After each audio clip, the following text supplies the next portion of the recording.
En este vídeo vamos a trabajar sobre constructores, el concepto de constructor. ¿De acuerdo? Hemos visto en las transparencias que un constructor es un método que sirve para principalmente inicializar los valores o los atributos de una clase. Por defecto, el constructor no viene implementado de forma normal y sería el mismo nombre que la clase, ¿de acuerdo? Sin atributos ni parámetros ni nada. Por defecto, cuando nosotros en una clase hacemos el new para reservar memoria para una variable de una clase, para un objeto, indirectamente estamos llamando a ese constructor.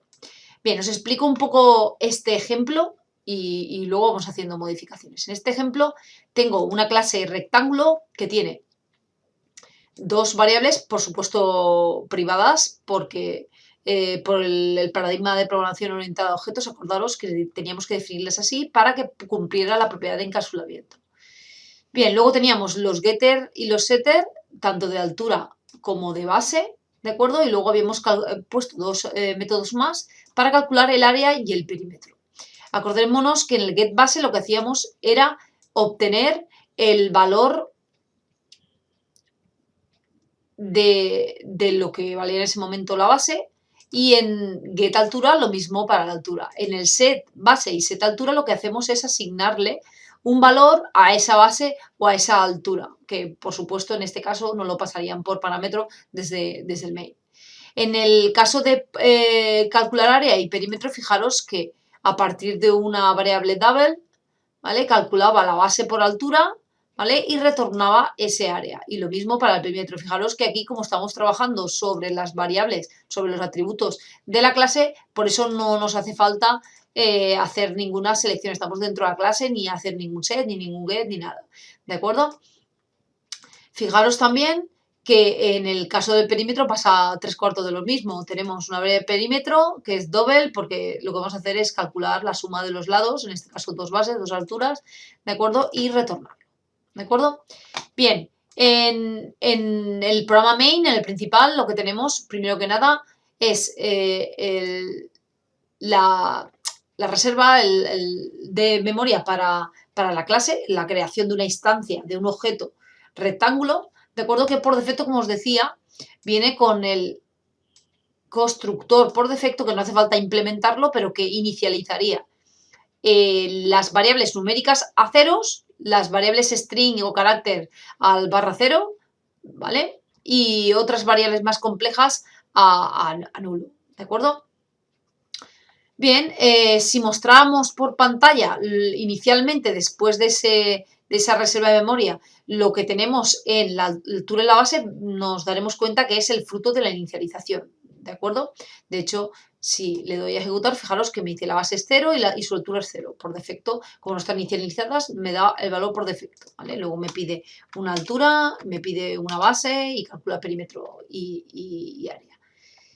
Bien, luego hemos definido varias variables, una para la altura para la base, porque la vamos a pedir desde teclado y pasársela a los setters, ¿de acuerdo? Y dos variables auxiliares A y P para recibir el valor del área y del perímetro.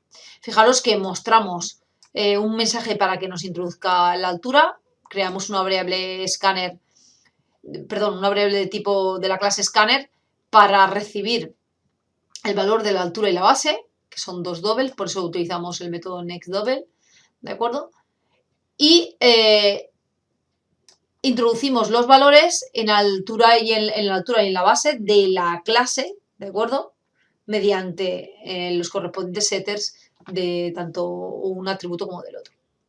Bien, una vez hecho esto, podemos calcular el área y el perímetro simplemente llamando a los dos métodos que tenemos definidos en la clase, calc área y perímetro, que no requieren ningún atributo de entrada, pero sí devuelven en ambos dos casos un double, que es área y perímetro, ¿vale? Que lo recogemos en A y P, que son esas dos variables que hemos reservado aquí, declarado y reservado, para el área y el perímetro, ¿de acuerdo?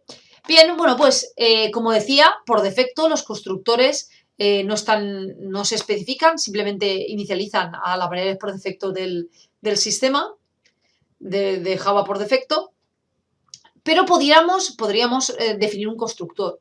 Para definir un constructor, ¿vale? Simplemente pondríamos, como siempre, public. Los constructores no devuelven nada, ni void ni nada, ¿de acuerdo? Y le pondríamos, como decíamos, el mismo nombre de la clase. Y vamos a hacer uno que le pase una inicialización, en este caso 2 doubles, para la base y la altura. ¿De acuerdo? Ponemos double para la base. ¿De acuerdo? Entonces, aquí diremos que base se le asigna el valor de B y a altura se le asigna el valor de A. ¿De acuerdo? Bien, en ese caso, si yo guardo esto y me voy aquí, me dará un error. ¿Por qué? Porque aquí yo he definido que el constructor no tiene atributos. Si yo lo he cambiado y le he dicho que sí que tiene 2 atributos, tendré que hacer lo propio. De hecho, si vamos aquí, me dice que concretamente eso, que tiene dos atributos, 2 argumentos, perdón. Bien, vamos a poner, por ejemplo, 2,3. Bien, debe desaparecer el error. Si le damos a ejecutar, veremos que antes, acordaros que me daba 0 y 0 y ahora me dice que es 3 y 2, ¿de acuerdo? Y simplemente esto seguiría igual, calculándolo de la misma manera, ¿de acuerdo? Si queremos mantener los dos constructores, se puede hacer perfectamente, sin ningún tipo de problema. Lo único que hay que definirlos, uno y el por defecto también, que es el que se denomina por defecto, el que se crea, hay que definirlo también y ya según los parámetros que utilicemos estará vacío, ¿vale? Según los parámetros que definamos en la llamada, pues estaremos utilizando uno u otro, ¿de acuerdo? Fijaros, hemos dicho que me decía que tenía 2 y 3, ¿vale? Meto algo para la base de altura. Y fijaros que si yo ahora cojo y quito esto, ¿vale? Y le doy a ejecutar otra vez, me volvería a dar que es 0 y 0. Si además en el constructor quiero definir que, por ejemplo, la base sea 1 y la altura sea 1 también, ¿de acuerdo? Voy aquí al principal otra vez, ejecuto y ahora me diría que tengo 1 y 1. Para el resto de cálculos no influye. Esto del constructor es más que nada para las primeras inicializaciones del objeto y de los atributos que están contenidos en ese objeto. ¿De acuerdo? Bien, pues poco más. Constructores podemos definir todos los que queramos y dependiendo de los argumentos, pues elegirá uno u otro y por tanto obviamente nos dará error aunque tengamos 2 constructores obviamente con el mismo nombre. Bien, pues esto es lo que os quería contar respecto a constructores. Todo esto se puede complicar, como siempre digo, un montón más, pero poquito a poco iremos evolucionando. Venga, un saludo.